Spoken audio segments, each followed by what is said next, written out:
오늘 함께 볼 하나님의 말씀은 창세기 23장 1절에서 20절까지 말씀입니다. 제가 있는 성경으로 구약 29페이지에 있습니다.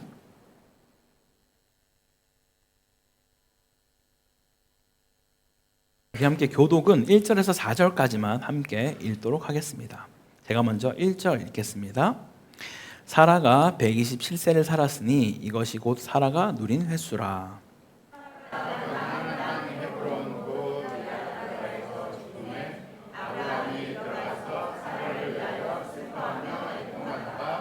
그 시신 앞에서 일어나 나가서 헷 족속에게 말하여 이르되 나는 당신들 중에 나그네여 거류하는 자이니 당신들 중에서 내게 매장할 소유지를 주어 내가 나의 죽은 자를 내 앞에서 내어다가 장사하게 하시오. 아멘. 할렐루야.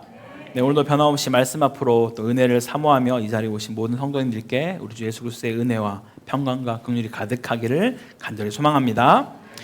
우리 일반적으로 많은 사람들이 죽음에 대해 깊이 생각하지 않고 살아가는 경우가 많습니다.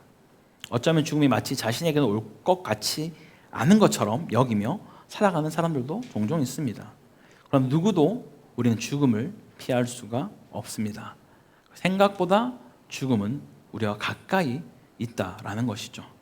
최근 있었던 또 인도의 안타까운 항공기 사고 역시 누군가에게는 전혀 예상치 못한 이별과 죽음을 안겨주었을지도 모르겠습니다. 그런데 그리스도인과 일반인이 죽음을 대하는 방식에는 분명한 차이가 있어야만 한다라는 것이죠. 세상은 죽음을 두려워합니다. 죽음을 끝으로 여기고 상실이며 의미가 사라지는 공허로 여기는 것이죠. 그래서 많은 이들이 죽음을 외면하거나 혹은 두려움 속에서 하루하루를 살아갑니다. 심리학자 홀룸스와 라헤가 발표한 스트레스 지수에 따르면 인간이 겪는 가장 극심한 스트레스의 첫 번째는 배우자의 죽음이라고 합니다. 혹시 기다리는 분? 네. 아니시죠? 네. 그만큼 이게 스트레스가 많이 크게 온다라고 하는데요. 부부의 사별은 그 인간의 내면을 깊이 뒤흔드는 아픔이 있다라고 합니다. 하지만 그리스도인은 죽음을 끝이 아니라 약속의 시작으로 바라본다라는 것이죠. 아멘? 우리는 죽음을 통해 하나님이 예비하신 더 나은 본향으로 나아감을 알고 있습니다. 그래서 죽음은 믿음의 경주를 마친 성도가 약속의 유업을 받는 순간임을 우리는 기억해야만 하는 것이죠. 오늘 본문인 창세기 23장에는 사랑하는 아내 사라의 죽음을 맞이한 아브라함의 모습이 등장합니다. 그는 깊은 슬픔 가운데 있지만 절망에 머무르지는 않았습니다. 죽음을 넘어서 하나님의 약속을 붙들었고 믿음으로 약속의 땅을 소유하며 미래를 준비했습니다. 오늘 이 말씀을 통해 우리는 죽음을 어떻게 바라볼 것인지, 그리고 죽음을 넘어 하나님의 약속 위에 서는 삶은 어떤 모습인지 함께 묵상하는 복된 시간 되기를 간절히 소망합니다. 첫 번째로 죽음을 넘어 약속을 붙드는 성도의 그 삶은 하나님이 정하신 시간을 믿음으로 받아들입니다. 다시요. 하나님이 정하신 시간을 믿음으로 받아들입니다. 1절을 보면 사라가 127세를 살았으니 이것이 곧 사라가 누린 횟수라라고 기록되어 있습니다. 우리는 창세기를 읽으며 누가 누구를 낳았고 몇 세에 낳았고 몇 세에 죽었더라 라는 말을 아주 자주 보았기 때문에 이 본문도 익숙하게 일으켜질 수 있습니다. 하지만 오늘 이 본문은 결코 일반적이지 않습니다. 성경은 단 한 번도 이전에도 이후에도 어떤 여인의 나이를 기록하며 죽음을 언급한 적이 없습니다. 여인의 죽음을 말한 적은 있어도 이처럼 몇 세 죽었다라는 연대까지 명시한 경우는 오직 이 사라밖에 없다라는 것이죠. 왜 그럴까요? 그만큼 이 사라가 이 구속사 이야기 안에서 중요한 인물임을 강조하고 있다라는 것이죠. 사라는 열국의 어미요 약속의 자녀 이삭을 낳은 자이기 때문입니다. 하나님은 그녀를 통해 하늘의 별과 같이 많은 자손을 약속하셨고 하나님의 언약이 성취되는 통로로 그녀를 사용하셨습니다. 그런데 오늘 말씀은 그 사라가, 그 약속받은 그 사라가 죽었다라고 이야기하는 것이죠. 그런데 그녀는 90년 동안을 살아오면서 사실 수많은 수치와 수모를 또 고통을 겪으면서 또 그것을 견디며 살아왔습니다. 왜냐하면 그때 당시에 자녀를 낳는다는 것은 축복이고 없는 것은 저주였기 때문이죠. 그녀가 90세가 되어서야 비로소 이삭을 낳게 됩니다. 마치 그 이름처럼 이제는 좀 웃음을 찾은 줄 알았는데 이삭이 37세가 되었을 때 사라는 세상을 떠나게 됩니다. 여기서 우리는 중요한 사실을 기억해야만 합니다. 사라가 127세의 죽음을 맞이한 것은 그녀의 선택이거나 의지가 아니라 하나님께서 허락하신 시간이었다라는 거예요. 하나님께서 정하신 그 시간 속에서 사라는 이 생을 마친 것입니다. 오늘 본문 안에서 이 죽었다라는 표현이 우리 8번이나 같이 등장하면서 성경은 결코 죽음을 등한시하거나 축소하지 않고 강조하여 우리에게 말해주고 있습니다. 그런데 여기서 더 놀라운 것은 아브라함의 반응인데요. 우리 2절을 같이 한번 읽어보겠습니다. 시작. 사라가 가나안 땅 헤브론 곧 기럇 아르바에서 죽음에 아브라함이 들어가서 사라를 위하여 슬퍼하며 애통하다가 아브라함이 지금 아브라함의 나이는 137세죠. 근데 그때 아내가 죽었을 때 얼마나 더 그렇게 슬퍼할 수 있겠습니까? 근데 지금 아브라함은 가슴을 치며 슬퍼했고 큰 소리 내어 통곡하며 애통하였다라고 성경은 말합니다. 여기서 슬퍼하다는 표현은 가슴을 치며 울부짖는 정도를 말하는 것이고요. 애통하다는 것은 조용히 흐느끼는 것이 아니라 큰 소리로 울부짖는 그런 슬픔을 이야기하고 있습니다. 그만큼 배우자의 죽음은 이 아브라함에게도 결코 쉽지만은 않은 그런 깊은 아픔이 있는 사건이었습니다. 그러나 믿음의 조상 이 아브라함은 슬픔에만 머물러 있지 않습니다. 3절을 보면 그 시체 앞에서 일어나 나가서 라고 기록합니다. 여기서 일어나다라는 히브리어 단어는 쿰이라는 단어인데요. 예수님께서 야이로의 딸에게 달리다 쿰이라고 했을 때 소녀야 일어나라 라고 했던 그 단어가 동일하게 쓰인 것이죠. 단순히 물리적으로 일어났다라는 것이 아니라 믿음의 결단과 행동을 의미하는 단어입니다. 그러한 모습으로 아브라함이 지금 슬픔 가운데 머물러 있지 않고 일어났다라는 것이죠. 아브라함은 지금 신실하신 여호와 이레 하나님께서 이 일까지도 그의 주권 가운데 인도하고 계심을 믿고 의지하고 있다라는 것입니다. 사랑하는 여러분, 이것이 죽음을 넘어 믿음으로 약속을 붙드는 자의 모습인 줄 믿습니다. 우리가 이 진리를 삶에 그대로 적용해 보면 어떨까요? 죽음 앞에서 우리는 어떻게 여러분 반응하고 계십니까? 우리 인생의 횟수와 날수가 하나님께 속해 있음을 믿으십니까? 그렇다면 우리는 이 죽음 앞에서 절망에 머물지 않고 믿음으로 일어설 수 있다라는 것이죠. 그리스도인으로서 죽음을 대하는 태도는 분명히 세상과는 달라야만 하는 것입니다. 저에게 가장 가까운 사람의 죽음은 아버지의 임종이었습니다.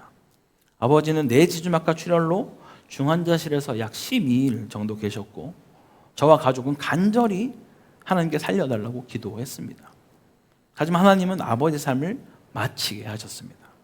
말로 다 표현할 수 없는 슬픔이 밀려왔지만 저는 그 슬픔에만 머물러 있지 않았습니다. 왜냐하면 저는 아버지를 장차 본향에서 다시 뵐 것을 믿었기 때문인 것이죠. 그리고 그 믿음으로 아버지를 주님께 맡겨드리고 떠나보낼 수 있었다라는 것입니다. 사실 그때 하나님이 제 마음에 마치 이렇게 물으시는 것 같았습니다. 내가 지금껏 많은 성도들에게 장례를 인도하며 전했던 그 말씀이 너에게도 동일하게 적용할 수 있겠느냐라고 그렇게 마치 물으시는 것 같았습니다. 주변에서는 아버지가 너무 이른 나이에 돌아가셨다라고 말씀하셨지만 저와 가족은 오히려 하나님께서 가장 좋은 때 가장 선한 방법으로 아버지를 데려가셨다라고 믿습니다. 그때는 코로나 시기였고 여러모로 하나님께서 가장 좋은 시간에 마무리하게 하셨다라고 저희는 지금도 고백할 수 있습니다. 성도 여러분, 죽음을 넘어 약속을 붙드는 삶은 하나님이 정하신 그 시간을 믿음으로 받아들이는 것입니다. 할렐루야. 우리가 죽음을 피할 수는 없지만 그 속에서도 하나님의 주권을 신뢰하며 일어서는 믿음이 있기를 간절히 소망합니다. 두 번째로는요, 죽음을 넘어 약속을 붙드는 그 성도는 이 땅에서는 나그네로 약속의 땅을 믿음으로 소유하는 자들입니다. 본문 3절에서 16절까지는 아브라함이 이 사라의 시신을 인치할 땅을 어떻게 구매하게 되었는지를 비교적 아주 상세하게 기록해 두었습니다. 먼저 4절에서 아브라함이 자신을 소개하는 표현을 살펴보면 나는 당신들 중에 나그네요 거류하는 자라 라고 소개합니다. 이 말은 단순히 잠시 이 지역을 지나가는 사람인 것처럼 우리가 보여질 수 있습니다. 그러나 실제로 아브라함은 이 가나안 땅에서 무려 62년 가까이 살아왔습니다. 6년도 아니라 60년이 넘는 시간을 살아왔다라면 이제는 내가 가나안 사람입니다 라고 말해도 괜찮지 않을까요? 그런데 그는 그렇게 말하고 있지 않는 것이죠. 자신은 나그네라고 거류자라고 소개하고 있습니다. 이것은 단순한 겸손이 아니라 그가 이 땅을 어떻게 바라보며 살아왔는지를 여실하게 보여주고 있는 고백입니다. 재력도 군사력도 명예도 충분히 가지고 있는 아브라함이기 때문에 이 땅에서 뭔가를 소유할 수 있었고 가질 수 있었고 땅도 살 수 있었지만 그는 그렇게 이 땅에서 살지 않았다라는 거예요. 자신은 여전히 이 땅에 잠시 머무는 자로 여겼다라는 것입니다. 나그네라는 단어를 반복해서 하는 이유는 바로 그것을 강조하기 위함인 것이죠. 내가 결코 이 땅에 속한 자로 살아가지 않는다라는 믿음의 고백인 것입니다. 히브리서 11장 13에서 16절은 이 장면을 이렇게 해석하는데요. 13절은 이렇게 말합니다. 우리 함께 같이 읽어볼까요? 시작. 이 사람들은 다 믿음을 따라 죽었으며 약속을 받지 못하였으되 그것들을 멀리서 보고 환영하며 또 땅에서는 외국인과 나그네임을 증언하였으니 아브라함은 집도 친척도 다 떠나왔지만 가나안 사람들과는 섞여 살지 않았다라는 거예요. 그는 마치 잠시 머무는 자처럼 살았습니다. 왜일까요? 그는 자신이 언약의 땅에 살고 있음에도 불구하고 이 땅이 영원한 본향이 아님을 알았기 때문입니다. 오히려 그는 하늘에 있는 더 나은 본향을 사모하며 살아간 자가 바로 아브라함인 거예요. 여러분, 우리도 마찬가지입니다. 이 땅을 벗하며 살아가고 있지만 이 땅에 속한 자들이 아님을 우린 반드시 기억해야 합니다. 영원하지 않은 것을 마치 영원한 것처럼 여기며 살아가는 자가 아니라 하늘 본향을 사모하는 하늘 시민권을 가진 백성이라는 것을 믿으시기 바랍니다. 믿음으로 살아가는 자의 이런 태도는 여러분 세상도 알아봅니다. 여러분 기억나십니까? 우리 2, 3주 전에 창세기 21장에서 아비멜렉이 아브라함을 보면 어떻게 얘기했죠? 하나님이 너와 함께 계심을 우리가 보았다. 너가 하는 모든 일 가운데 하나님이 함께 하시는 것을 내가 알았노라 라고 다른 이방의 왕이 이 고백을 했다라는 거예요. 근데 오늘도 이 해쪽 속 히타이트 민족 이들 가운데서도 이 아브라함에게 뭐라 얘기하냐면은 내 주여라고 부릅니다. 아도나이. 주님이라는 그 말을 지금 아브라함에게 쓰면서 당신은 하나님이 우리에게 세우신 지도자입니다 라는 극찬을 다시 한번 아브라함 가운데 이야기하고 있습니다. 여러분 보통 이런 어떤 존경을 받으려면 그 땅에서 뭔가를 많이 가지고 있고 지주가 되고 뭔가 영향을 크게 행사하고 있을 만한 그런 사람이 되어야 이런 존경을 받는다고 생각할 수 있지 않을까요? 근데 아브라함은 여기서 자신의 소유를 전혀 가지지 않고 주장하지 않았음에도 불구하고 그는 사람들로부터 존경을 받고 있다라는 것입니다. 그래서 햇사람들이 우리 묘실 중에 어느 곳이라도 당신이 택하면 우리 중에 그것을 막을 자가 아무도 없습니다. 원하는 대로 사용하십시오 라고 말하는 것이죠. 이 정도로 말하게 되면 일반적으로 어떻게 반응합니까? 아니 지금 자기를 가리켜서 거의 뭐 내 주여라고 높이고 존경하는 사람들이 이 땅을 그냥 마음대로 쓰라고 하면은 우리는 감사합니다 하고 이렇게 쓰면서 하는 게 일반적인 모습 아닐까요? 근데 이 아브라함은 계속해서 이것을 사양하며 거절합니다. 여전히 그는 가장 겸손한 태도로 그들에게 몸을 굽히며 정중하게 요청한다. 여기서 몸을 굽히다라는 표현은 샤하라고 예배할 때 쓰는 그 단어를 쓴다라는 것이죠. 그만큼 아주 겸손하게 지금 이 민족에게 요청하고 있다는 것이죠. 막벨라 굴을 내가 대가를 지불하고 사겠습니다 라고 이야기를 합니다. 근데 마침 그 자리에 이 막벨라 굴의 주인인 에브론이 있었습니다. 그리고 그 말을 들은 에브론이 그냥 이거 가지십시오 라고 이야기를 합니다. 그러자 아브라함은 또 아니요, 내가 이것을 그냥 가질 수 없고 여기 합당한 금액을 내가 치르겠습니다 라고 이야기를 하죠. 그러자 에브론이 아유, 왜 그러십니까? 우리 사이에 왜 이러십니까? 그냥 이거 은 400세겔 정도 하는데 제가 어떻게 그걸 받겠습니까? 라고 너스레를 떱니다. 근데 여러분 혹시 다른 성경 구절들을 기억하시는 분이 계실지 모르겠는데 지금 이 은 400세겔은 이 굴 하나의 값으로는 엄청나게 바가지입니다. 완전 로또 맞은 정도의 수준입니다. 왜냐하면 예레미야가 밭을 살 때 17세겔을 주었습니다. 다윗이 그 성전을 짓기 위해서 오르난의 타작마당을 50세겔을 주고 샀습니다. 더 큰 범위였어요. 심지어 더 나중이었고 아브라함은 훨씬 이전의 시대인 거죠. 이 400세겔은 정말 바가지를 써도 엄청나게 쓴 돈입니다. 아브라함이 이 시세를 몰랐을까요? 당연히 알았겠죠. 근데 결코 한 푼도 깎지 않습니다. 모든 사람들이 보는 앞에서 그 값을 그대로 쳐서 그에게 지불합니다. 왜 그랬을까요? 고대 근동 문화에서는요, 이 땅이라는 것은 생명과도 같았습니다. 그래서 외지인에겐 절대 이 소유권을 함부로 내어주지 않았습니다. 대개는 사용만을 허락했다라는 것이죠. 그래서 지금 여기 있는 사람들도 이렇게 막 쓰라고 말하는 것은 네가 가지라는 말이 아니라 그 땅을 사용하라는 의미예요. 그리고 얼마든지 내가 다시 달라고 말하면 넌 줘야 돼 라는 의미를 갖고 있는 것이죠. 하지만 분명히 아브라함 하나님께 약속의 땅 가나안이라는 그 언약을 받은 자이기 때문에 그 믿음으로 이 영원하게 쓸 것에 대한 그 소유권을 그가 기꺼이 값을 치르고 정식으로 사게 되었다라는 것이죠. 60년 넘게 가나안에 살아왔지만 아브라함은 땅 한 평조차 소유하지 않았습니다. 그러나 막벨라 굴을 사서 그곳에 사라를 장사하면서 그는 분명히 고백하는 것이죠. 이곳이 하나님이 주신 약속의 땅입니다 라고 말입니다. 죽은 후 고향으로 돌아가 장사 지내는 것이 이들의 일반적인 문화입니다. 그렇다면 아브라함은 하란이나 그런 곳으로 돌아가야만 했지만 그가 돌아갈 곳이 그곳으로 여기지 않았다라는 거예요. 그는 하나님의 약속의 이 땅에서 반드시 성취될 것을 믿었고 그 믿음으로 지금 이 땅을 사서 장례를 통하여 자신의 믿음을 고백했다라는 것입니다. 이것이 본문에서 죽음보다 더 강조하려는 메시지인 것이죠. 하나님의 약속을 붙드는 자가 이 땅에서 어떻게 살아가야 하는지를 아브라함이 제대로 보여주고 있습니다. 여러분, 우리도 마찬가지입니다.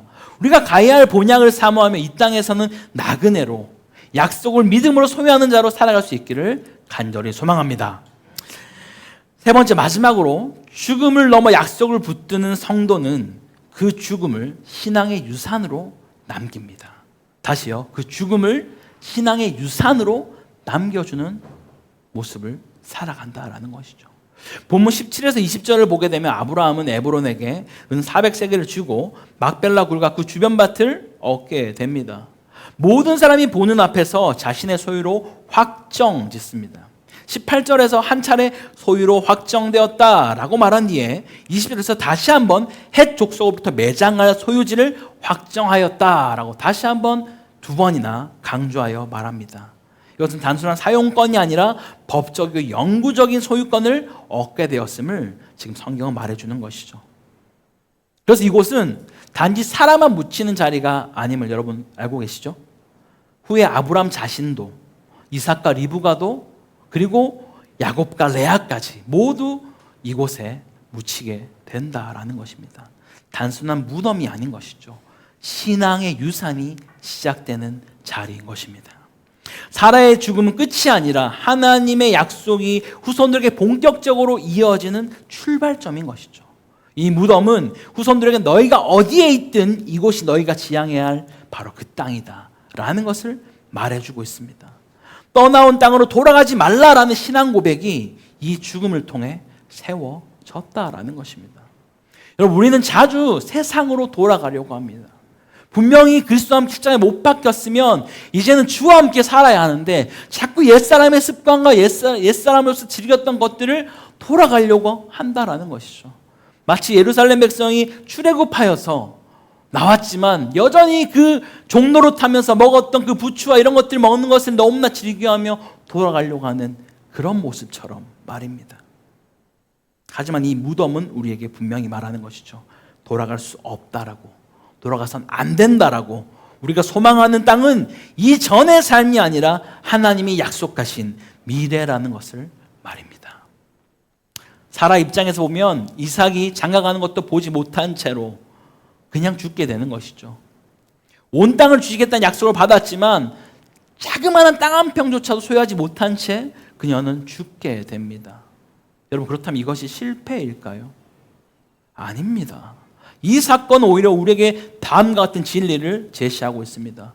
하나님의 언약은 반드시 성취되지만 그 시점이 우리의 생애와는 일치하지 않을 수 있다라는 거예요. 믿으십니까?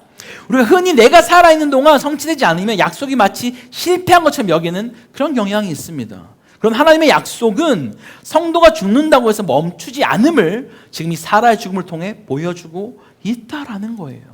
하나님의 소망은 이 세상 너머에 있습니다. 죽음을 넘어서 유효하다라는 거죠.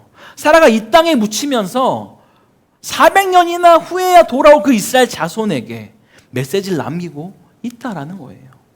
나는 죽었지만 하나님의 약속은 끝나지 않았다라는 것을 말입니다. 이 무덤 후손들에게 계속해서 선포합니다. 약속은 살아있다. 그 약속을 보고 붙들고 기대하고 주장하라. 성취의 날이 반드시 온다라고 말입니다.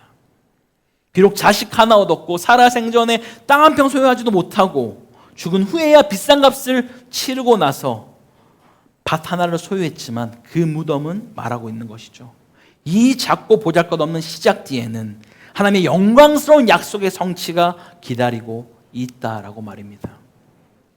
그러므로 우리는 이 땅을 살아가며 마치 죽으면 모든 것이 끝나가는 것처럼 살지 말아야 합니다. 오히려 죽음 이후에 더 크고 온전한 성취가 기다리고 있음을 알고 그것을 소망하며 살아가는 우리가 되어야 할 줄 믿습니다. 언젠가 우리에게도 죽음은 찾아옵니다, 여러분. 그러나 그 죽음이 끝이 아니라 믿음의 유산이 되어 자녀들과 후대기 이어질 수 있도록 우리는 살아가야만 하는 것이죠. 사라의 무덤이 약속을 증거하는 것처럼 우리도 자신의 인생을 통해 하나님의 약속을 증언하고 후대를 준비하는 믿음의 사람이 되어야 할 줄 믿습니다. 그렇게 우리의 죽음조차 하나님의 영광의 약속의 성취를 선포하는 유산으로 남겨줄 수 있기를 간절히 소망합니다. 우리 사랑하는 코타키나발루 한인교회 성도 여러분, 아브라함과 사라의 삶과 죽음을 통해 우리는 세 가지 중요한 신앙의 원리를 보았습니다. 첫 번째, 죽음을 넘어 약속을 붙드는 성도는 하나님이 정하신 시간을 믿음으로 받아들입니다. 우리는 조급함 대신 하나님의 때를 신뢰하는 믿음의 훈련이 필요함을 반드시 기억하십시오. 두 번째, 죽음을 넘어 약속을 붙드는 성도는 이 땅에서는 나그네요 약속의 땅을 믿음으로 소유한 자로 살아가는 것이죠. 이 땅에 집을 지을 때 마음은 하늘 본향을 향해 있어야만 하는 것입니다.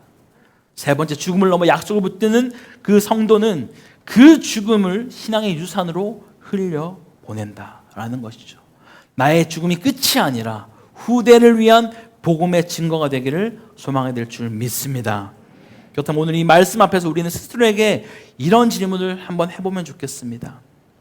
나는 지금 하나님의 때를 믿고 기다리고 있는가? 아니면 내 시간에 하나님을 맞추려 하고 있지는 않은가? 나는 이 땅에서 나그네처럼 살아가고 있는가? 아니면 이 땅의 영원한 터전을 삼으려 하고 있는가? 나는 언젠가 맞이할 나의 죽음의 신앙을 유산으로 남기기 위해서 지금 이 순간 나는 무엇을 하며 살아가야 하는가? 이 질문을 오늘 집에 돌아가셔서 꼭 한번 해보셨으면 좋겠습니다. 우리 모두는 언젠가 이 땅을 떠날 사람들입니다. 그러나 믿음으로 그 길을 준비하는 자는 그 죽음마저도 복음의 증거로 바꿀 수 있습니다. 죽음 이후에도 하나님의 약속은 계속해서 진행되는 것이죠. 그 약속을 붙들고 오늘도 믿음으로 살아가는 우리 모두가 되기를 간절히 축복합니다. 우리 함께 같이 말씀을 기억하며 주님 앞에 찬양으로 우리의 마음을 고백하기 원합니다. 때로는 우리가 광야 같은 길을 걸어가는 그때에도 여호와 이레 하나님께서 신실하게 일하심을 우리가 믿음의 눈으로 바라봅시다. 우리 함께 주가 일하시네 같이 주님 앞에 찬양합니다. 날이 저물어 갈 때 빈들에서 걸을 때 그때가 하나님의 때 내 힘으로 안 될 때 빈손으로 걸을 때 내가 고백해 여호와 다시 한번 고백합니다. 날이 저물어 갈 때 날이 저물어 갈 때 빈들에서 걸을 때 그때가 하나님의 때 내 힘으로 안 될 때 내 힘으로 안 될 때 빈손으로 걸을 때 내가 고백해 여호와 이래. 아멘. 주가 일하십니다. 주가 일하시네 주가 일하시네 주께 아끼지 않는 자에게 주가 일하시네 주가 일하시네 신뢰하며 걷는 자에게 우리 모인 이곳에 주님 함께 계시네 누리네 아버지 은혜 작은 떡과 물고기 내 모든 걸 드릴 때 모두 고백해 여호와 주가 일하시네 주가 일하시네 주가 일하시네 주께 아끼지 않는 자에게 아멘 주가 일하시네 주가 일하시네 신뢰하며 걷는 자의 주가 일하십니다 주가 일하시네 주가 일하시네 주께 아끼지 않는 자에게 주가 일하시네 주가 일하시네 신뢰하며 걷는 자에게 우리 함께 같이 기도하기 원합니다. 하나님이 정하신 시간과 방식 안에서 순종하며 기다리는 믿음을 허락해 달라고 기도합시다. 이 땅에서는 나그네로 살아가며 하늘 본향을 소망하는 삶을 주님 살게 하여 주옵소서. 나의 인생과 죽음을 통해 다음 세대 신앙의 유산을 물려줄 수 있는 그런 복된 인생으로 우리를 붙들어 달라고 우리 주님 한번 잡고 기도하겠습니다. 주여 하나님 아버지 감사합니다. 아버지 이 시간 우리가 또 오늘 이 창세기 말씀을 통하여서 하나님 우리가 이 죽음을 넘어서 약속을 붙드는 자가 어떤 삶을 살아가는지를 보았습니다. 아버지 때로 우리 가운데 찾아오는 그런 죽음이 내가 선택하고 내가 의지적으로 뭔가 하는 것이 아니라 하나님이 우리에게 허락하신 또 가장 좋은 시간임을 믿음의 눈으로 바라보게 하여 주시고 순종하며 나아갈 수 있는 복된 인생들로 인도하여 주시옵소서. 주님 그래서 마치 이 땅에서 우리 영원히 살 것처럼 천년만년 살아가는 자들이 아니라 정말 나그네의 삶인 것을 기억하며 거류자의 그 모습으로 우리가 하늘을 소망하며 하늘 시민권을 가진 자로 살 수 있도록 우리 붙드시고 인도하여 주시옵소서. 아버지 그래서 우리의 인생과 죽음을 통하여서 그것을 그냥 마치 끝나는 것으로 보여지는 것이 아니라 그것이 신앙의 유산의 출발이요 시작임을 보게 하여 주시고 우리 자손들이 그것을 통하여서 다시 한번 주 앞에 바로 서게 되는 놀라운 시간이 될 수 있도록 주여 우리의 삶을 인도하여 주시옵소서. 다시 한번 주의 일하심을 바라보고 의지합니다. 주님 우리의 삶 가운데 주의 일하심을 간절히 요청하오니 주여 우리 가운데 함께하여 주시고 다스리시고 통치하여 주셔서 아버지 영광을 드러날 수 있는 그런 복된 가정과 인생으로 우리의 삶을 인도하여 주시옵소서.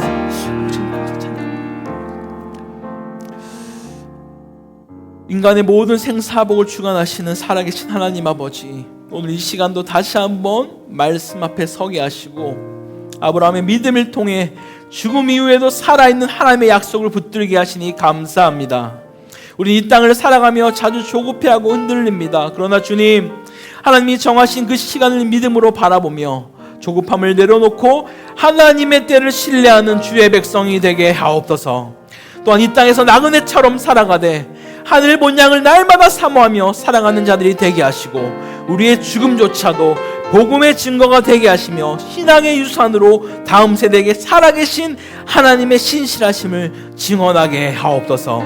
언제나 우리와 함께 하시며 가장 좋은 것을 응답해 주시는 살아계신 우리 주 예수 그리스도 이름으로 기도드립니다.